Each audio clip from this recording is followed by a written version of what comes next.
Hello friends, कैसे हैं आप सब। तो आज का टॉपिक जो है वो रिफर्ब लैपटॉप के बारे में होगा कि रिफर्ब लैपटॉप लेना चाहिए या नहीं। तो बहुत से व्यूअर्स ने बताया कि रिफर्ब लैपटॉप में डिटेल में वीडियो बनाई है। तो आज हम जानेंगे थोड़ा डिटेल के अंदर कि एक्चुअल में रिफर्ब लैपटॉप या रिफर्ब डेस्कटॉप सब मार्केट में मिल रहा है। तो ग्राउंड रियलिटी क्या है, क्या वो एक्चुअल में रिफर्ब लैपटॉप है या हमें सिर्फ बताया जाता है। तो उसके बारे में आज थोड़ा देखते हैं। तो सबसे पहले हमने जो भी सुना है रिफर्ब आइटम के बारे में, जो भी हो, मोबाइल हो, डेस्कटॉप हो, लैपटॉप हो, एक्चुअल में एक पैरामीटर रहता है रिफर्ब का, जिसके अंदर कंपनी क्वालिटी टेस्ट करके मार्केट में ये प्रोडक्ट को रीलॉन्च करती है। लेकिन ये डेस्कटॉप है या लैपटॉप है, उसके अंदर ऐसा कोई पैरामीटर नहीं है। वो आप जैसे मेरे जैसे लोग ये लैपटॉप को इंपोर्ट करते हैं भारत में, और उसमें से जो भी लैपटॉप का जो भी पार्ट्स चालू है वो असेंबल करके मार्केट में सेल करते हैं।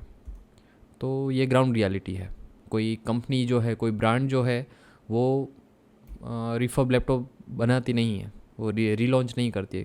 कहीं पर भी उसका बैजिंग नहीं रहता है कि एच पी है या डेल है या लिनोवो है।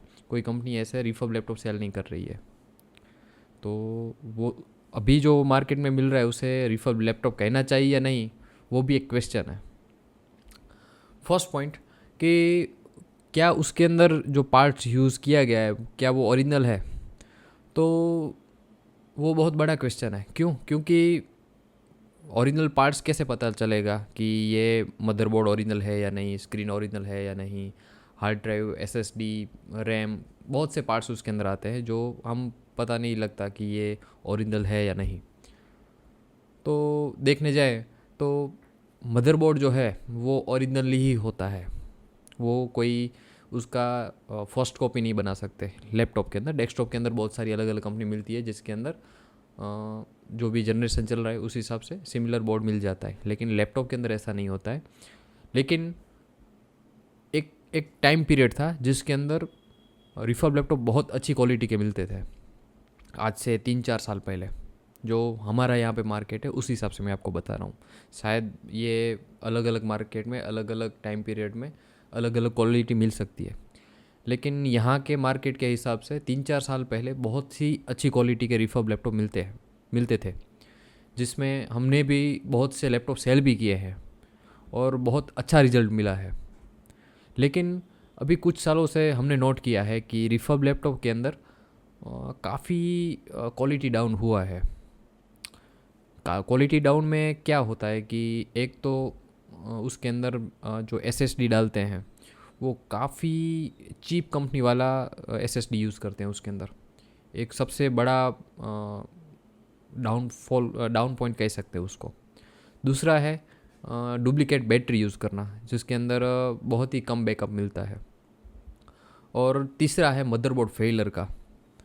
और मदरबोर्ड फेलियर में तो कोई भी मदरबोर्ड फेल हो सकता है, ऐसा नहीं है कि रिफर्ब लैपटॉप का ही फेल हो। नया लैपटॉप का भी 1 साल के अंदर ख़राब हो सकता है। लेकिन अभी जो मार्केट में मिल रहे हैं हमारी मार्केट के अंदर, तो वहाँ पे मेजोरिटी अगर हम लैपटॉप ओपन करते हैं ना तो उसके अंदर लैपटॉप जो है रिपेयर किया किया हुआ हो ना, ऐसा हमें मिलता है कि कहीं ना कहीं वो लैपटॉप का मदरबोर्ड जो है वो रिपेयर करके उसका आईसी है या जंपर लगा के या कुछ भी जुगाड़ करके वो लैपटॉप को चालू कर देते हैं और मार्केट में रिफर्ब बोल के सेल किया जाता है। तो ये एक इश्यू ज़्यादातर अभी फेस करने को मिलता है। और जब से हमने सबसे ज़्यादा इश्यू फेस किया तब से हमने रिफर्ब लैपटॉप सेल करना ही बंद कर दिया है। उसका रीज़न यही है कि 10 लैपटॉप में से 3 से 4 लैपटॉप आराम से जो है वो चल सकते हैं। उससे ज़्यादा जो है वो बिगड़ने का चांसेस बहुत बढ़ गया है अभी। तो वही रीज़न से हमने रिफर्ब लैपटॉप सेल करना बंद कर दिया। तो और कौन से पॉइंट है जिसके ऊपर हम फोकस कर सकते हैं लैपटॉप लेना चाहिए या नहीं। शायद आपकी मार्केट में अच्छी क्वालिटी का मिलता हो। तो वैसे बाहर से देखने जाए ना तो बाहर से रिफर्ब लैपटॉप अभी जो ओरिजिनल नए लैपटॉप आते हैं ना उससे ज़्यादा अच्छे लगते हैं। उसकी फिनिशिंग है, उसका जो भी कीबोर्ड है वो सब एकदम आपको ऐसा ही लगेगा कि ये नया लैपटॉप है, लेकिन वो सच नहीं है। क्यों? क्योंकि उसके ऊपर पॉलिश किया जाता है, उसके ऊपर स्टिकर लगाया जाता है। स्टिकर ऐसा लगाया जाता है कि आपको पता भी नहीं लगेगा कि इसके ऊपर स्टिकर लगाया गया है। तो बहुत सी ऐसी एक्टिविटी की जाती है उसके ऊपर, ये बहुत से ऐसे वर्क किए जाते हैं जिससे आपको पता नहीं चलता है। लेकिन अगर लैपटॉप सिलेक्ट करने में या लैपटॉप रिफर्ब लेने में अगर बजट कम है, कम बजट के अंदर बजट फिक्स किया गया है आपका, और रिफर्ब लैपटॉप लेना ही एक ऑप्शन बन गया है, तो बहुत से टेस्ट करने पड़ेंगे आपको।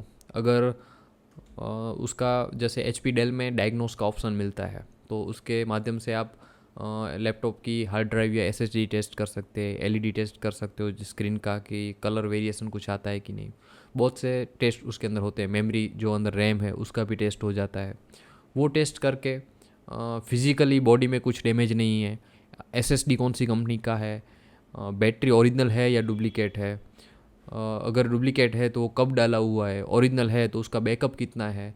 तो आपको तुरंत परचेस नहीं कर लेना है, कुछ टाइम लेना है।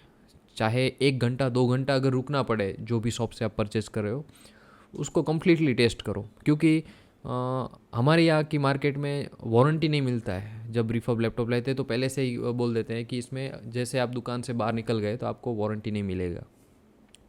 तो शायद सभी जगह पे ऐसा ही होगा, मुझे लगता है। तो आपको 1 2 घंटा 3 घंटा अगर वेट करना पड़े तो आपको करना चाहिए। आपको उसका कैमरा टेस्ट करना चाहिए, कैमरे को 1 घंटे के लिए चालू रख देना चाहिए, लैपटॉप को फुल HD वीडियो प्ले करके या 4K में वीडियो प्ले कर देना है, जिससे आपको पता चलेगा कि इसका रैम का जो लोड है वो सही से ले पा रहा है नहीं, प्रोसेसर लोड ले पा रहा है नहीं। ज़्यादातर क्या होता है कि जब लोड ज़्यादा बढ़ जाता है ना, तब ब्लू स्क्रीन का इश्यू आता है, या ग्राफिक्स पे लोड आए या प्रोसेसर के पे या रैम पे। तो एक सबसे सही टेस्ट करना हो ना, तो ये यूट्यूब पे 1 या 2 वीडियो 4K में प्ले कर दीजिए। तो उससे आपको काफ़ी हेल्प मिलेगा कि ये कैपेबल है कि नहीं आपका जो काम है उसके लिए, जैसा आप सोच रहे हो। तो ये कुछ पॉइंट्स थे, और भी बहुत से पॉइंट्स हैं जिसके अंदर आप टेस्टिंग कर सकते हो। लेकिन ये जो आपको टेस्टिंग के जो पॉइंट बताए वो उतने इनफ है। अभी डिसीजन की बात करें कि ये लैपटॉप लेना चाहिए या नहीं, तो मैं स्पेशली जो है डिसीजन में मना बोलता हूँ। उसका रीज़न ये है कि जब भी आप लैपटॉप परचेस करते हो ना, तो ऐसा नहीं है कि हम इंडियंस जो है वो कैसा है कि कोई भी डिवाइस हो, मोबाइल हो या कोई भी डिवाइस हो, हम उसे आराम से 4 से 5 साल चला सकें ना, ऐसे इस तरह से हम जो आइटम है उसको परचेस करते हैं। ज़्यादातर मोबाइल के केस में अभी ऐसा नहीं हो रहा है, क्योंकि मोबाइल जो है 1 2 3 साल ही चलते। लेकिन कंप्यूटर है, लैपटॉप है, वो या कोई अलग गैजेट्स है, हम लॉन्ग टर्म यूज़ कर सके वो पॉइंट ऑफ व्यू से हम डिवाइस को परचेस करते हैं। तो अगर आपका लैपटॉप यूज़ करने का मतलब यूज़ करना है लंबे समय तक, तो आपको नए लैपटॉप के साथ ही जाना चाहिए। क्योंकि आप आराम से 15 to 20,000 पे करोगे रिफर्ब लैपटॉप के अंदर, और उसके अंदर शायद आपको प्रोसेसर बड़ा मिलेगा, i5 i7, उसके अंदर शायद रैम भी ज़्यादा मिल सकता है। लेकिन आप प्रोसेसर की जो कोर्स है, उसके जो भी स्पीड्स हैं, वो आप लेटेस्ट जनरेशन से कंपेयर करेंगे तो 5th जनरेशन का i5 और 9th जनरेशन का i3 वो ऑलमोस्ट सेम परफॉर्मेंस हो जाता है। तो मेरे ख्याल से ये जो है आपको उतना बड़ा डिफरेंस देखने को नहीं मिलता है। जनरली लोगों का यूज़ ऐसा ही होता है कि वर्ड एक्सेल पे काम करना है, मूवी देखना है, बहुत से ऐसे काम है जो कोई भी लैपटॉप में हो सकता है। अभी लेटेस्ट जनरेशन में स्टार्टिंग रेंज का लैपटॉप लेते हैं तो उसमें भी वो काम हो जाता है। ऐसा नहीं है कि आप i7 5th 6th 7th generation लोगे तो ही उसके अंदर आप वर्क कर पाओगे, ऐसा नहीं है। जनरेशन से बहुत कुछ बड़ा फ़र्क नहीं पड़ता है हमारे यूज़ के हिसाब से, क्योंकि हम भी है, आज भी हमारा अकाउंट का जो PC है वो अभी भी 4th जनरेशन है, जो आज से 10 से 12 साल पुराना है। अभी हम जो इंडस्ट्री में विज़िट करते हैं वहाँ पे तो अभी भी 20 से 25 साल पुराना PC भी यूज़ कर रहे हैं। तो लैपटॉप और डेस्कटॉप के जनरेशन में बहुत ज़्यादा नहीं सोचना चाहिए मेरे हिसाब से, क्योंकि अगर आप प्रोफेशनली यूज़ करने वाले हो, आपका वीडियो एडिटिंग का काम है, आपका वेबसाइट डेवलपमेंट का काम है, तो वो पॉइंट ऑफ व्यू से देखने जाए तो लेटेस्ट जनरेशन में ज़्यादा सही रहता है। लेकिन अगर नॉर्मल वर्क है तो जनरेशन में कुछ ज़्यादा फ़र्क नहीं पड़ता है स्पीड में या आपके यूज़ में। तो लैपटॉप रिफर्ब लेना मैं सजेस्ट नहीं करता हूँ। उसका रीज़न यही है कि आप ऑलमोस्ट 50-60% पेमेंट तो आप ऑलरेडी कर देते हो रिफर्ब लैपटॉप के अंदर, और बाद में जो है आपको इश्यू फेस करना पड़ेगा। आपको बैटरी ड्रेन का इश्यू आएगा, आपको स्क्रीन में कुछ लाइंस है या कुछ कलर का शेड है वो आ सकता है। बाद में आपको टच पैड वर्क नहीं कर रहा, कीबोर्ड में कुछ की वर्क नहीं कर रही है, स्पीकर काम नहीं कर रहा है, वाईफाई की चिप प्रॉपर वर्क नहीं कर पा रही है। बहुत से ऐसे इश्यू जनरली हमारे यहाँ पे आता है जो रिफर्ब लैपटॉप के अंदर, तो वो सबसे ज़्यादा दिक्कत करता है। और तब क्या होता है कि जो भी ये सब डिवाइस है, जैसे कि कीबोर्ड हो गया, टच पैड हो गया, स्क्रीन हो गया, तो वो सब केस में क्या होगा, तो वो पार्ट रिपेयर नहीं होता है, वो सब रिप्लेस करना पड़ता है। और जो भी आपके मार्केट में जो प्राइस चल रहा होगा वो सब आपको पे करना पड़ेगा। जैसे कि कीबोर्ड का है तो वो कीबोर्ड का जो भी वहाँ पे मार्केट में चल रहा हो, 1500, 2000, 3000 जो भी होगा, तो एक तो आपने लैपटॉप परचेस किया तब 15 to 20,000 आपने पे ऑलरेडी कर दिया है। बाद में ये कीबोर्ड का खर्चा, और कीबोर्ड भी ओरिजिनल नहीं मिलता है, ये फैक्ट है। आपको आफ्टर सेल्स जो रिफर्ब लैपटॉप है या नए लैपटॉप है, फैक्ट यही है कि मार्केट में जो है बहुत ही कम चांस है कि आपको ओरिजिनल पार्ट्स मिले। और अगर ओरिजिनल पार्ट्स लेने जाते हैं ना तो उतना एक्सपेंसिव रहता है ना कि उसमें आप दूसरा रिफर्ब लैपटॉप ले लोगे, उतना एक्सपेंसिव रहता है। तो आफ्टर सेल्स जो भी आप पार्ट्स डालोगे लैपटॉप के अंदर, इंस्टॉल करोगे जो भी, वो कुछ भी ओरिजिनल नहीं मिलेगा आपको। सब जो है वो फर्स्ट कॉपी मिलेगा, और फर्स्ट कॉपी का जो क्वालिटी है उतना सही नहीं रहेगा कि आप उसे 3-4 साल चला सको। जैसे कीबोर्ड है, कीबोर्ड आप रिप्लेस करवाते हो तो फर्स्ट कॉपी का जो भी कीबोर्ड आता है वो आप ज़्यादा से ज़्यादा 1 साल तक सही से चला सकते हो। बाद में उसमें भी प्रॉब्लम आएगा, उसमें भी वो भी कुछ की वर्क नहीं करेगा। मतलब जितना ओरिजिनल चलता है उतना डुप्लीकेट या फर्स्ट कॉपी जो कीबोर्ड आता है वो नहीं चलता है। तो कहने का मतलब यही है कि 1-2 साल बाद वापस आपको खर्चा आएगा लैपटॉप के अंदर, जो रिफर्ब लैपटॉप है उसके अंदर। तो 1 साल बाद दूसरा आएगा, बैटरी कम है, तीसरे साल में कुछ और आएगा। तो मेरे हिसाब से रिफर्ब लैपटॉप लेना अभी के टाइम में उतना कन्वीनियंट नहीं है, क्योंकि बाद में भी उतना खर्चा आएगा ही। तो अभी से ही क्यों ना हम लैपटॉप बेसिक जो है, बेसिक में मैं i3 कंसीडर करता हूँ, ड्यूल कोर, मतलब ये सब मैं प्रोसेसर कंसीडर नहीं करता हूँ। तो बेसिक जो है i3 है वो लेना ज़्यादा बेटर रहेगा, ताकि आप 3-4 साल तक के लिए तो आपको कोई भी इश्यू देखने को ज़्यादातर नहीं मिलता है तो आप एक्सटेंड वारंटी से, या 1 साल के अंदर आता है तो आप वारंटी के अंदर भी करवा सकते हो, तो वो ज़्यादा सही रहेगा आपके लिए। तो आज जो मैं आपको ये जो इन्फॉर्मेशन दे रहा हूँ वो मैंने एक्सपीरियंस किया है, उस पॉइंट ऑफ व्यू से मैं आपको बता रहा हूँ। ये कुछ ऐसा नहीं है कि मुझे बड़ा टारगेट कंप्लीट करना है मेरी मार्केट में, कि मुझे बहुत से लैपटॉप सेल करने हैं, नए लैपटॉप ही सेल करने, ऐसा नहीं है। क्योंकि मेरा काम जो है मैक्सिमम जो है वो सर्विस का है। आज जो मैं वीडियो बना रहा हूँ उसमें मुझे काफ़ी कम वक्त मिलता है मैं ऐसे वीडियो बना सकूँ और वीडियो एडिटिंग कर सकूँ।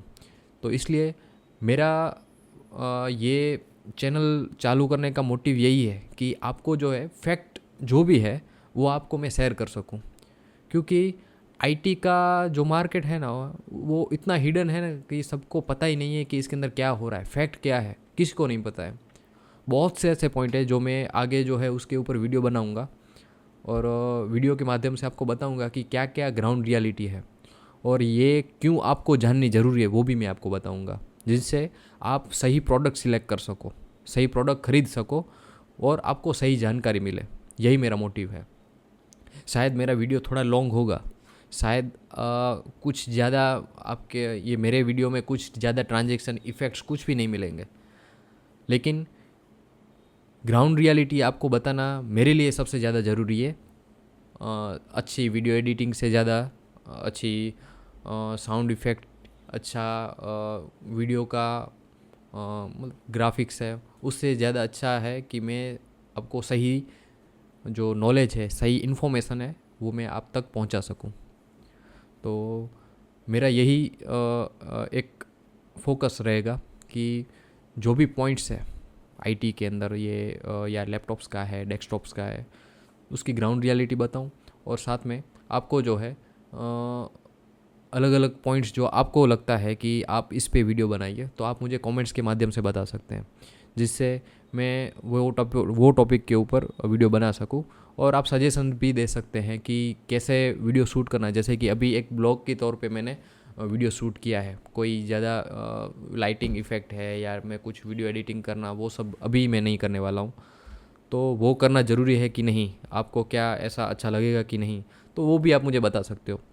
मैं ट्राई करूँगा कि एक अच्छे तरीके से आप तक वीडियो पहुँचाऊँ, लेकिन पहले ही बता दिया आपको कि इन्फॉर्मेशन इम्पोर्टेंट है मेरे लिए, जो मैं आप तक पहुँचा सकूँ। और एक बात रह गई थी बतानी कि रिफर्ब डेस्कटॉप परचेस करना चाहिए नहीं। ये बहुत ही ऐसी बात है जो मैं कम्प्लीटली मना बोलता हूँ डेस्कटॉप परचेस करना। वो भी आपने देखा होगा स्लिम कैबिनेट वाले आते हैं, बहुत सी कंपनी के, सभी कंपनी में आते हैं। जो स्लिम कैबिनेट वाले जितने भी रिफर्ब पीसी आते हैं, वो कभी मत परचेस करना। उसका रीज़न क्या है?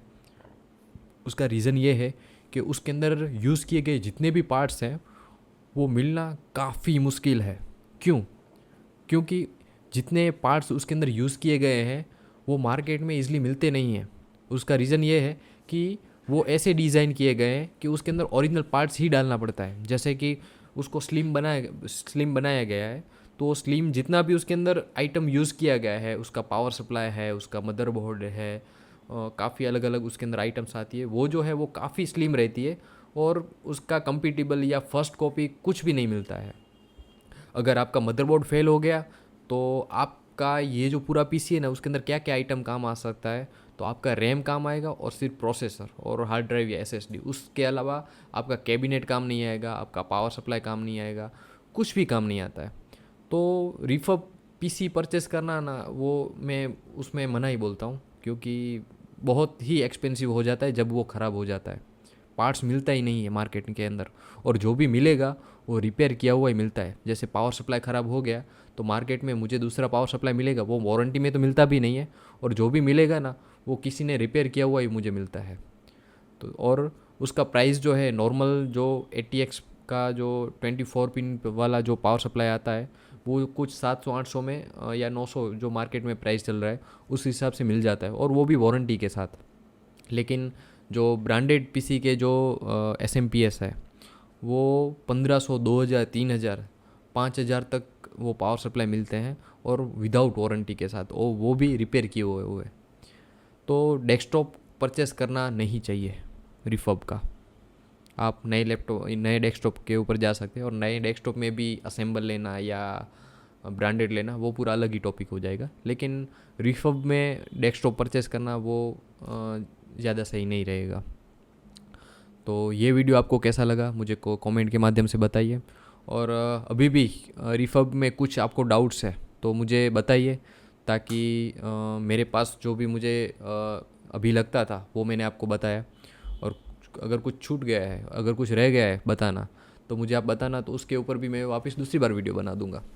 ठीक है, तब तक के लिए मिलते हैं अगले वीडियो में। बाय।